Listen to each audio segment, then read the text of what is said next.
Welcome to After School Democracy, the podcast that attempts to fill in the gaps you almost certainly missed in school about politics, economics, and history. So, I watched lefty videos to get a different perspective, and one of the most recent ones was by the Azurescapegoat on Cuban democracy.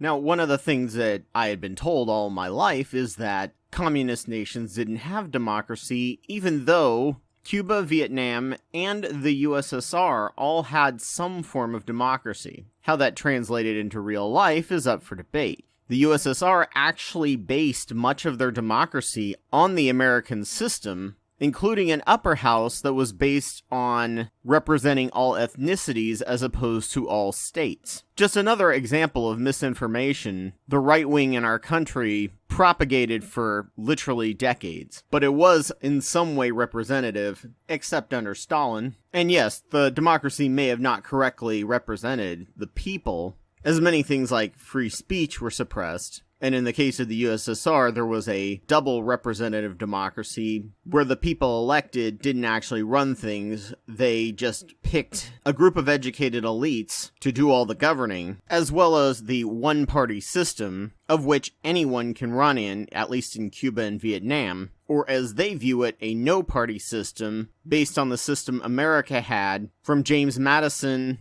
to John Quincy Adams, often referred to as the era of good feelings. An era which many Americans wish we could go back to, wishing to dismantle all political parties, and citing Washington's final address in which he discusses the dangers of factionalism. And it's not like our democracy is actually very representative either, with gerrymandering, our heavily imbalanced Senate, and the Electoral College, as well as voter suppression. Cuban democracy looks like a perfectly rational and reasonable system of democracy, and actually almost utopian. But I have to be skeptical. How it works in theory and how it works in practice can be two different things. Luna Oy, whose partner is American Johnson, or non-compete, posts a lot of good things about Vietnam. And Vicky1999 posts a lot of good stuff about the USSR, and the way they talk about it, it sounds like a paradise. Downside is that all of them had a dark underbelly.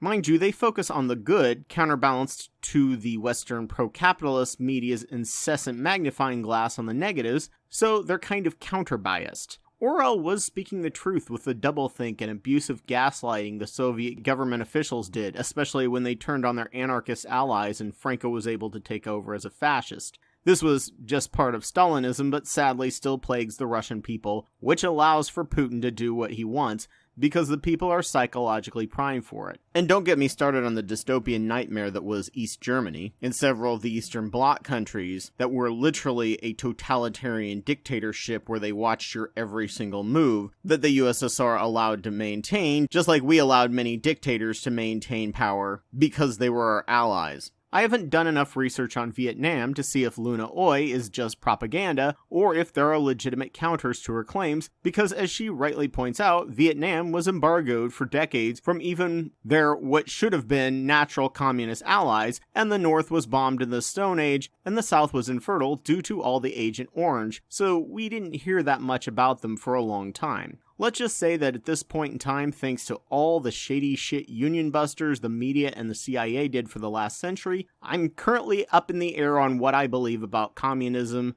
in the world and its history. You hear from its opponents and it was the worst thing ever and always leads to dictatorships, completely ignoring that most of them didn't transition from capitalism as Marx called for, but directly from feudalism, monarchism, or colonialism with zero infrastructure or educated elites, and still in many cases had less deaths than those who decided to go with capitalism and let the multinational corporations exploit their resources and pollute their land, giving pennies on the dollar back. Also, if there was even a hint of a successful socialist republic, the West would embargo it or send in agents to start coups so they could just go back to being a free nation in name only, just a weakened colonial asset with a puppet dictator. So I wanted to look at both sides and started looking for counter info on Cuba as their elections sound great. Also, there's a lot of negative things going against Cuba, but is it the fault of socialism?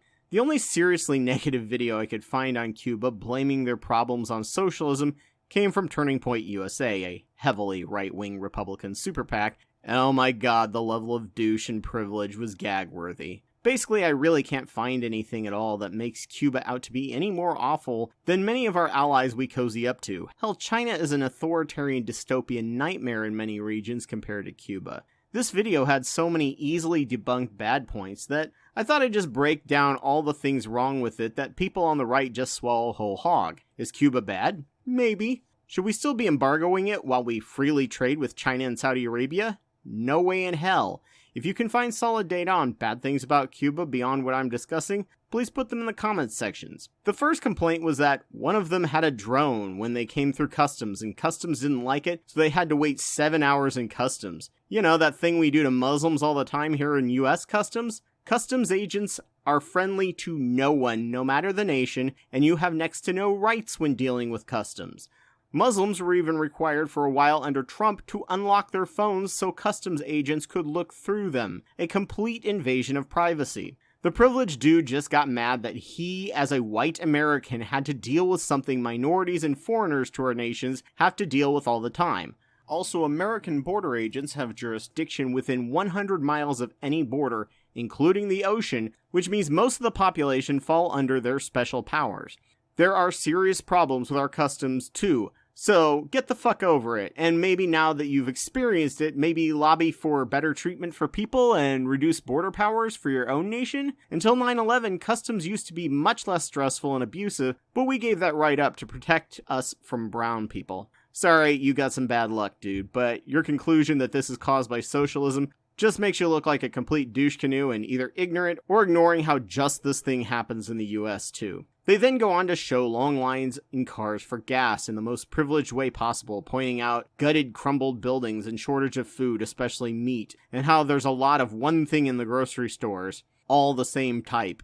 Cuba wasn't allowed to trade with the rest of the world for literally decades. In every video you will see about Castro, they act like he started off as a communist, but that's untrue. He started off as a revolutionary who just wanted to give the land taken by American corporations and its people so it wouldn't be a banana republic where the companies own 90% of the people's sovereign land, making the workers all serfs essentially, out of desperation, so we just decided we hated him and labeled him a communist, trying to kill him multiple times. So we really had no other choice but to cozy up to the USSR because they were the only ones who would trade with them. You see a lot of people spot the number of people he killed as political prisoners, but Amnesty International claims that this is a serious exaggeration, and many who were given the death sentence were later commuted. Before Reagan, we could claim that they had a high incarceration rate, as did the Soviet Union, as in the 50s, the USSR had around 5 times the number of prisoners as us, even with Jim Crow. During the 70s, we were about even with the USSR, with their prison numbers only slightly dropping, and from the 80s onward, we shot up to 5 times the prisoners as the USSR, who had only dipped slightly. Prior to the 70s, we could claim land of the free in the North, but after Reagan, that title was just a sick joke as we now have the highest population of prisoners in the world. We are a police state, but only the underclass knows it. The privileged are all nicely isolated from it. If Cuba was a state, it would have the 13th lowest prisoner population of any state per person between Illinois and Hawaii.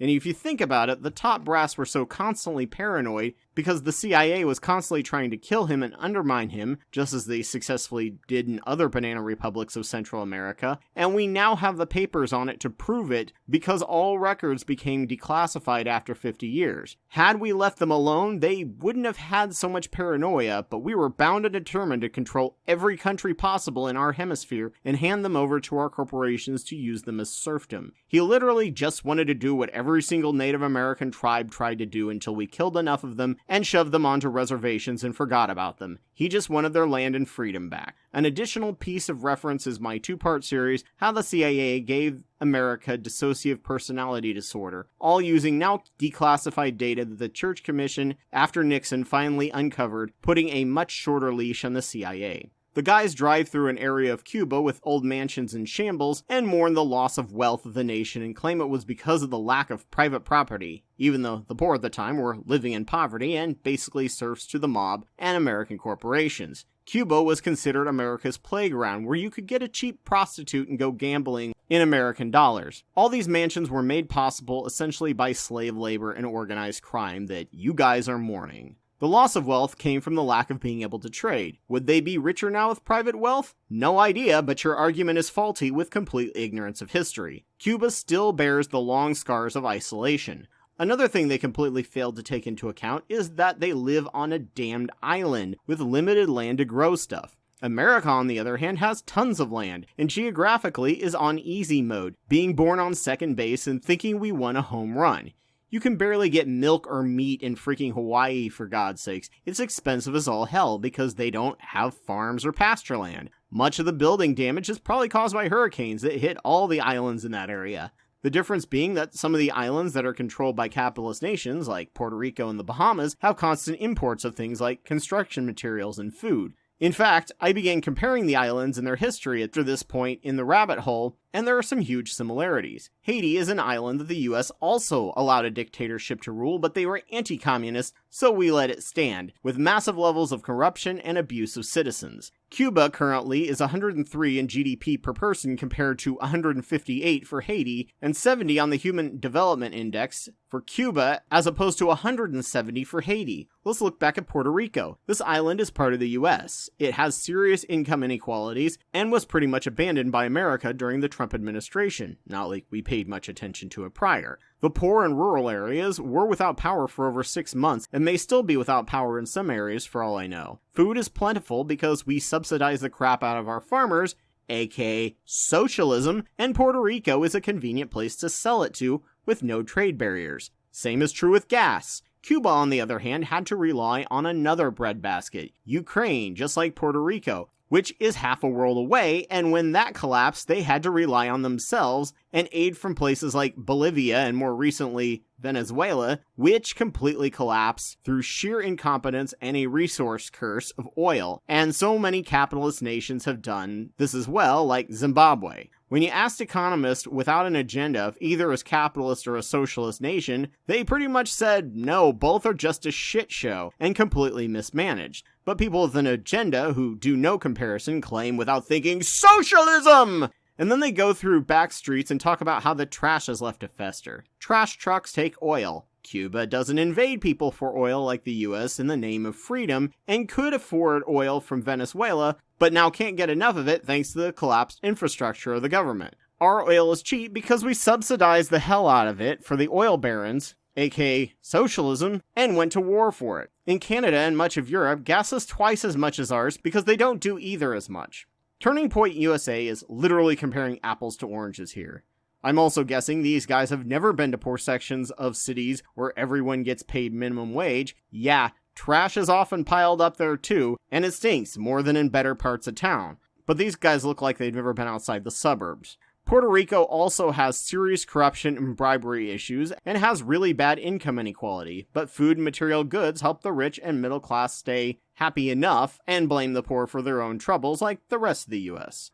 When you're in a communist nation, everyone is equal. Equally poor because the US will make all other countries embargo your ass or stage a coup. I've seen videos about serious problems of poverty and corruption in Cuba. There are serious issues there, but the same is true with so many capitalist nations. Their election system sounds great, and I recommend checking out the videos. In this post-Cold World War, we are beginning to have access to things about both sides we didn't have before. Here in the US, we only had the negative about communist nations and the positive about the US. Thanks to declassified information, we can now see tons of negative stuff about the US and more positive things about the communist nations. This is making some people treat communist nations as if they were utopias, because we're going in the completely opposite direction. Communist nations were not. Right now, one of my hobbies is to find out how much of the issues were caused by economic, ideology, political, and structural ideology, such as insufficient checks and balances of power, and how much was interference from outside nations. The more I look into this, the first has much less to do with their problems, and the second two have way more to do with it, but it's great for propaganda to point out a bad thing and claim it's by the ideology you disagree with, as opposed to looking at the bigger picture and seeing if it's true. In Israel, you can't try proselytizing to people or you will get deported, because aggressive Christians will come in and bug the crap out of people trying to convert Jews to Christianity. We still trade with them, it's no problem. In fact, we subsidize the crap out of them too. In Cuba, it's the same for capitalism. You can come visit, but don't try and push your beliefs on others. You're a visitor, not a citizen. And these assholes went around doing the ugly American thing and were deported from it. We watch people, especially Muslims, coming into the country like a hawk, but it's normalized and they're brown people with a weird religion and out of sight, out of mind, so who cares? But it was me that was surveilled and had my voice silenced in a country that wasn't mine, that has a history of US propaganda, and CIA plots to overthrow the government. It's interesting and hard to get a clear picture as to if Castro was a dictator or just a flawed elected leader like most presidents, as the president in Cuba doesn't have nearly the power on paper that people on the right claim they have. Cuban Americans have very strong opinions on Castro, as many were wealthy and middle class and supported the Batista reign of corruption, and many were children shipped off to America and suffered real psychological childhood trauma, so it's nearly impossible for them to see Fidel as anything but a complete monster. When you have that impact you as a child with no concept of politics, nuance is completely lost. But Nelson Mandela, a man Reagan and Thatcher both called a terrorist, considered him a friend for his entire life and helped fight the apartheid state. Basically, what we know is that history is a mess and getting to the bottom of the truth isn't as black and white as we would love to think. And in the 50s, the US had what is called the silent generation, and high blind trust to the government, which over time, after being lied to enough by the government, now has a blind distrust of government with no actual basis and tools for how to determine if or why they should trust or distrust something that comes from the government, which is why we recently had the riot in the Capitol building. During the rise of the republics in Europe, one of the things the monarchs could never have was a functioning republic, and used the French reign of terror for nearly a century as to why the monarchy was better in Europe, and interfered with as many republics in Europe as possible. The same thing was true in the 20th century for socialism, and America and Europe did everything humanly possible to ensure a socialist nation would never succeed or rise to be a model for the rest of the world. Through embargoes, war, espionage, sabotage, and coups, including the democratically elected Chile, where we helped the fascist Pinochet take over after a few years of financial recession impacted by their attempts to switch over to a planned economy. But what happens in all nations, sometimes including the US from 2008 to 2016, and what's happening right now.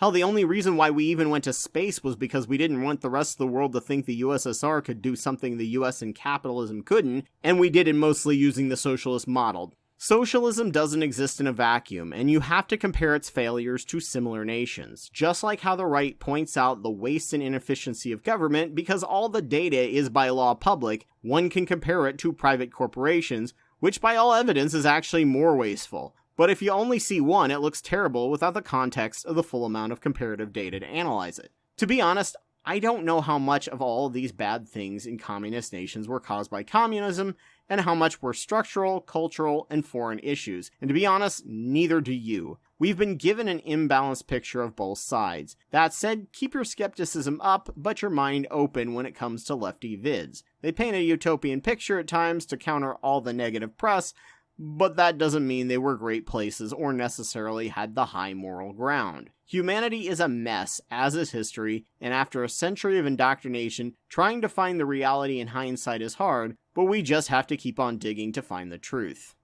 So thank you so much for joining me on my podcast. I'm sure there was nothing controversial about this, and everyone will happily get along in the comments section, which you can do on the YouTube version of this video, or my Facebook page, After School Democracy, link in the show notes. Just a reminder that I'm Anubis 2814 on YouTube, and I have over 500 videos on different topics that I've made over the past 10 years. Please subscribe, and if your podcast site has the option, give me a like or review.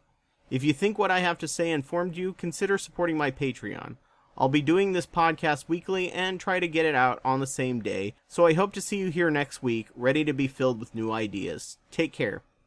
This channel is helped tremendously by the generous supporters on Patreon. A big thank you to the wonderful Joe Taylor, Elias Garcia Guevara, and Ogrel for their support at the $10 a month Wapawet level. Please consider donating to my work if you can, and thank you all for listening. But Nelson Mandela, a man Reagan and Thatcher both called a terrorist, considered him a friend and an ally in the fight against the apartheid state.